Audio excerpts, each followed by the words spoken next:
Carol Hamilton's unexpected morning. Carol Hamilton stood by her living room window, sipping her coffee slowly. The sunlight spilled through the glass, casting a warm glow on her face. She picked up her phone and glanced at the screen. It was Sunday morning, but already 3 work emails had come in, each one marked urgent. She sighed, tying her dark hair back into a neat ponytail. "I'll deal with those later," she whispered to herself. This morning wasn't about work, it was supposed to be about family.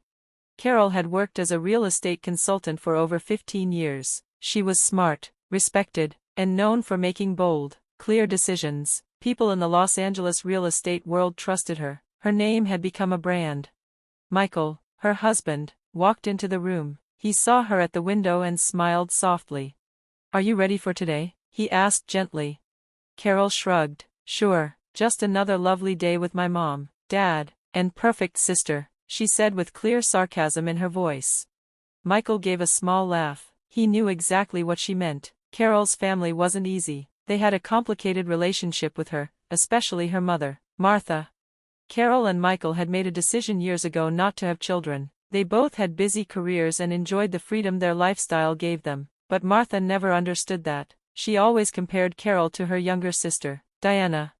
Diana worked at a small travel agency and still lived a life wrapped around their parents' world. She never missed family dinners and always said the right things to please Martha. To their mother, Diana was the golden child, sweet, obedient, and always available. Carol, on the other hand, was seen as too independent, too focused on work, and always too busy.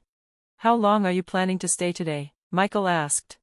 "As short as possible," Carol replied honestly. "I've got a big meeting tomorrow morning. I'll be back before dinner." Michael walked over and kissed her forehead. "You'll be fine. I'll be working most of the day anyway. Let's have dinner together tonight." Carol nodded. She appreciated Michael's support. He understood how emotionally draining her family could be. As she drove through the city, her thoughts turned to her father, George. Since retiring, he spent most of his time gardening and fishing. He was a quiet man, calm and gentle, but he rarely spoke up, especially not when Martha or Diana were around. Carol knew he was proud of her deep down, but he never said it out loud, not when her mother was in the room. Growing up, Carol had always been the responsible one. She was the big sister who looked after Diana, kept her grades high, helped around the house, and made sure everything ran smoothly. Her own dreams didn't matter much. What mattered was keeping the family happy. She turned onto Sunset Boulevard and entered the upscale neighborhood where she had spent her childhood. The family home stood there, still beautiful, with its large yard and classic charm. Not many people knew the truth. Legally, Carol owned part of the house. Her grandfather had arranged it that way when he passed down the property. Carol never thought about it much. To her, it was still just her parents' house. As she parked in the driveway, she took a deep breath. Today's visit had been planned weeks ago by Martha. "We need to reconnect as a family," her mother had said. Carol hadn't wanted to go, but she agreed. She always tried to keep the peace. Before she could ring the doorbell, she heard barking from inside. It was Buddy, the family's old golden retriever. Carol smiled. At least someone in the house would be happy to see her. She reached for the doorknob. It was unlocked. That was strange. She stepped inside. "I'm here," she called out. No answer. Buddy came running down the hallway, tail wagging and eyes bright. Carol knelt and rubbed his ears. "Hi, boy, where is everyone?" she asked, glancing around. The house was unusually quiet. She checked her watch. 8:15 a.m. She was right on time. Martha had told her to be there by 8 o'clock for breakfast before their family outing. "Diana?" Carol looked into the living room. The morning sun lit up the antique shelves Martha loved so much. Everything was in place, but no people. She moved to the kitchen. The coffee pot was half full, and the coffee was still warm. Someone had been here recently. Buddy whined softly and followed her. "Something's not right," Carol said aloud. She climbed the stairs and peeked into her parents' bedroom. The bed was perfectly made, but Martha's makeup was scattered on the vanity. That was odd. Her mother was always neat. Diana's room was empty too. Carol's stomach twisted. Had something happened? An emergency? But no one had called her. She checked her phone. No missed calls, no texts, just those 3 work emails. As she walked back downstairs, Buddy waited by the front door, staring up at her like he wanted to go for a walk. "You hungry, or do you know something I don't?" she murmured. rubbing his head. Just then, her phone rang. Her mother's name appeared on the screen. Carol answered quickly. Mom, where are you? I'm at the house but… Switch to video, Martha interrupted cheerfully. Carol frowned and switched to video. Suddenly, her phone screen filled with sunshine and blue ocean. Her parents and Diana were on the deck of a cruise ship, dressed in vacation clothes and smiling. Surprise, they shouted together. Carol's jaw dropped. She stared at the screen in disbelief. What's going on? She asked, trying to stay calm. We're off on a Caribbean cruise, Martha said happily. 2 whole weeks. Diana found a great deal, but there were only 3 tickets available, and you said you'd be busy with work. George stepped into the frame, looking a little awkward. We didn't want to bother you. Carol's face hardened. So, you left without telling me, after inviting me here? Martha looked away briefly. Well, we really needed someone to take care of Buddy. You know how much he hates kennels. Diana laughed. Yeah, thanks, sis, you're a lifesaver. We'll bring you a gift. Carol's hands tightened around her phone. Her chest felt heavy. This wasn't a mistake, this was planned. Just like so many things in her life, her family had decided she was the responsible one. Again. When will you be back? She asked coldly. In 2 weeks, Martha replied cheerfully. I emailed you the details. Buddy's food is in the pantry, and Mrs. Jones next door will help if needed. Love you. The call ended. Carol stood still, heart pounding. She looked down at Buddy, who wagged his tail, unaware of the chaos. Having a wonderful time. How's Buddy? Carol sighed. She looked at the picture for a moment, then typed a simple reply. Buddy is fine. But as she stared at that cheerful image, something inside her changed. A firm decision formed in her heart, one that had been building quietly for days. On the 4th day, the first people came to see the house. It was the Wilson family, a kind-looking husband and wife with 2 young children, a boy and a girl, around 10 and 8 years old. As they walked through the house, their eyes lit up. They admired the spacious living room with its warm fireplace and spent extra time outside in the backyard, imagining their children playing there. After they left, Carol turned to Buddy and said, This place is perfect for them. The kids will love the backyard, and you'll have new little friends to run around with. Later that evening, her phone buzzed again. The Wilsons had made an offer. It was slightly more than what she had asked for. They wanted the house badly and didn't want to risk losing it to another buyer.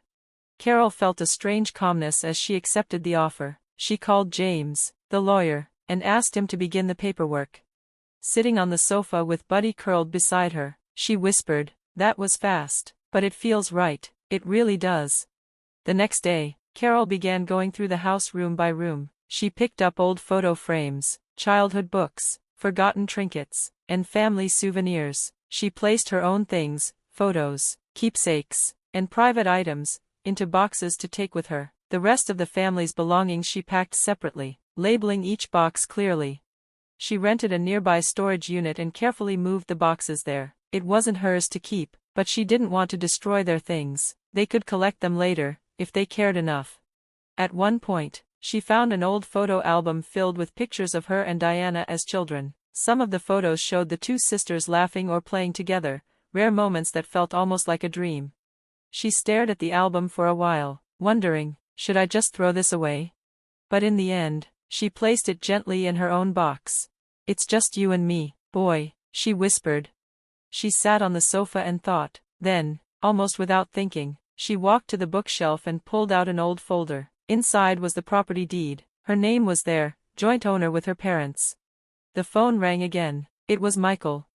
How's the trip? He asked cheerfully. Carol told him what had happened. There was a long pause. That's awful, Michael said. Are you coming home? Carol looked at Buddy and then around the house. No, she said. I'm staying for a bit. I need to think. She hung up and opened her laptop. As she sipped her coffee, an idea began to form in her mind. She found her lawyer's contact and dialed. James, she said, I want to talk about selling a house. Over the next few days, Carol stayed at the house with Buddy. She organized paperwork, reviewed property values, and got everything ready for a fast sale. She contacted photographers, drafted listings, and started talking to buyers. She walked through the rooms filled with family photos and memories. Some made her smile, others hurt, but she wasn't sad. She was clear. This wasn't revenge. This was a new chapter.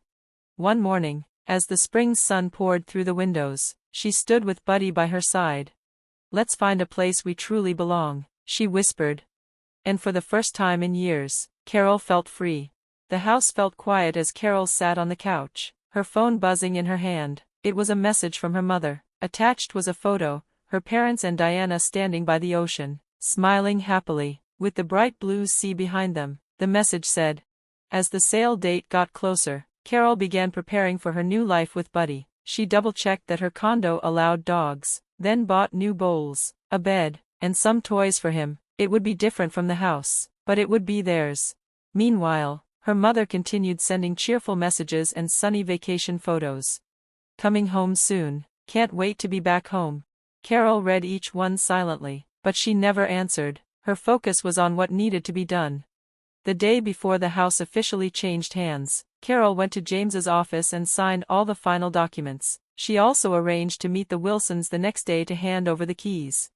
That night, as she sat with Buddy, she felt a mixture of emotions swirling in her chest: relief, sadness, and something stronger. This wasn't about revenge anymore. It was about claiming her own space, her own peace. "We're moving tomorrow," she told Buddy softly. He wagged his tail in response. The next morning, she walked slowly into her parents' bedroom. She stood there for a moment, letting the silence wrap around her. Then she placed a small white card on her mother's pillow. It read, "A gift from the abandoned." Just as she walked into the kitchen, her phone buzzed again. A new message from her mother. "Coming home tomorrow. Can you pick us up at the airport?"